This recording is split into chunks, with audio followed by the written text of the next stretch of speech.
بسم اللہ الرحمن الرحیم۔ لحم الخنزیر یعنی خنزیر کا گوشت۔ تیسری چیز جس کو قرآن میں صریح طور پر حرام کیا گیا ہے وہ خنزیر ہے۔ قرآن کی آیت میں خنزیر کے ساتھ اگرچہ لحم کی قید مذکور ہے مگر یہاں بھی مردار خنزیر سے ہر طرح کا نفع اٹھانا ہے۔ چنانچہ امام قرطبی لکھتے ہیں کہ اس سے مقصود لحم یعنی گوشت کی تخصیص نہیں بلکہ اس کے تمام اجزاء ہڈی، کھال، بال، پٹھے سب ہی باجماع امت حرام ہیں۔ آیت سے ظاہریہ کا غلط استدلال اور اس کا جواب۔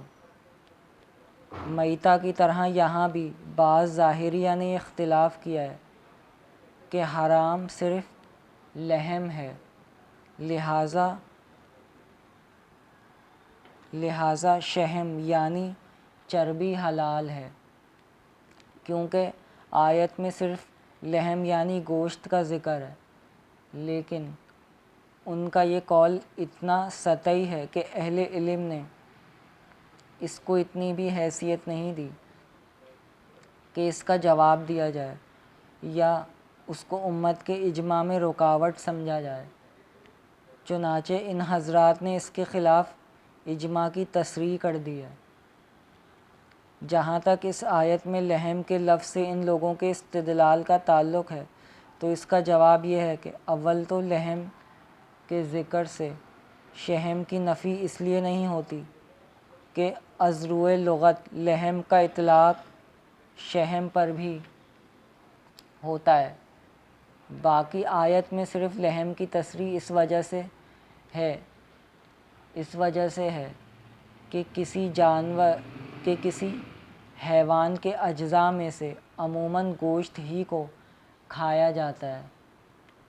چنانچہ اس زمانے سے آج تک جو لوگ خنزیر کھاتے ہیں وہ اس کا گوشت ہی کھاتے ہیں۔ اس لیے آیت میں گوشت کا ذکر صراحتاً کر دیا تاکہ یہ بات صراحت کے ساتھ واضح ہو سکے کہ خنزیر کا گوشت جو مقصودی جز ہے وہ بھی حرام ہے اور باقی اجزاء بھی اس کے تابع ہو کر حرام ہیں۔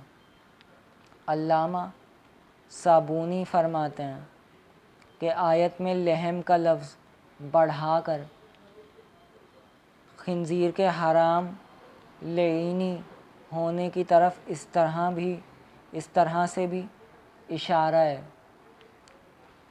کہ دوسرے حرام جانور تو ذبح کرنے سے پاک ہو سکتے ہیں اگرچہ ان کا کھانا حرام ہی رہے، مگر خنزیر اس بات میں دوسرے جانوروں کی طرح نہیں، کیونکہ یہ نہ صرف حرام بلکہ نجس العین بھی ہے، لہٰذا اس کا گوشت ذبح کرنے سے بھی پاک نہیں ہو سکتا۔ خنزیر کے بالوں سے نفع اٹھانا، جیسا کہ اوپر ذکر ہوا کہ خنزیر کی حرمت لعینی ہی ہے، اس بات کا تقاضا یہ ہے کہ خنزیر کے بال، ہڈی وغیرہ تمام اجزاء چونکہ نجس و ناپاک ہیں، اس لیے خنزیر کے کسی بھی جز سے کسی قسم کا نفع اٹھانا جائز نہیں، مگر بعض فقہا نے ضرورت کی بنا پر خنزیر کے بالوں کے ایک استعمال کو خنزیر کی حرمت سے مستثنیٰ قرار دیا تھا۔ وہ استعمال یہ ہے کہ قدیم زمانے میں جب سوئی ایجاد نہیں ہوئی تھی، جوتے گانتھنے والے موچی جوتا گانتھنے کے لیے سوئی کے طور پر خنزیر کا بال استعمال کرتے تھے، کیونکہ خنزیر کا بال مضبوط ہونے کے علاوہ ایک طرف سے سخت اور دوسری طرف سے نرم ہوتا ہے، اس لیے اس سے جوتے گانتھنے کے لیے سوئی کی ضرورت نہیں پڑتی تھی، اور اس استعمال کا بہت پرانے زمانے سے معمول چلا آ رہا تھا، اس لیے ضرورت اور تعامل کی وجہ سے بعض فقہا نے اس کی اجازت دی تھی۔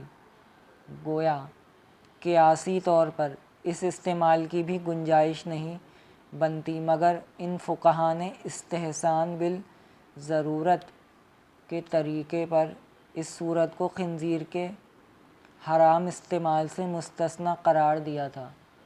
ان فقہا میں امام ابو حنیفہ رحمۃ اللہ علیہ اور امام مالک رحمۃ اللہ علیہ وغیرہ شامل ہیں، جبکہ امام شافعی وغیرہ بعض دیگر فقہا نے خنزیر کے بالوں کے اس ضروری استعمال کی بھی گنجائش نہیں دی، جبکہ احناف میں سے امام ابو یوسف کے ہاں بھی یہ مکروہ ہے۔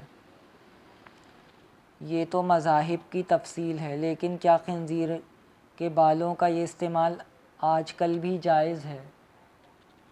تو اس بات کا دار و مدار اس پر ہے کہ فقہا نے اس کی اجازت کس بنیاد پر دی تھی، اور کس بنیاد پر دی تھی، اور کیا وہ ضرورت آج کل بھی موجود ہے یا نہیں۔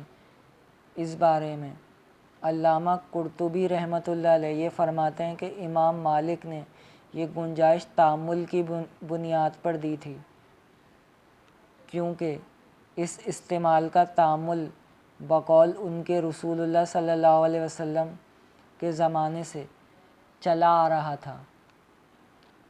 اس توجیہ کا تقاضا یہ ہے کہ اس کی موجودہ زمانے میں بھی گنجائش ہو سکتی ہے،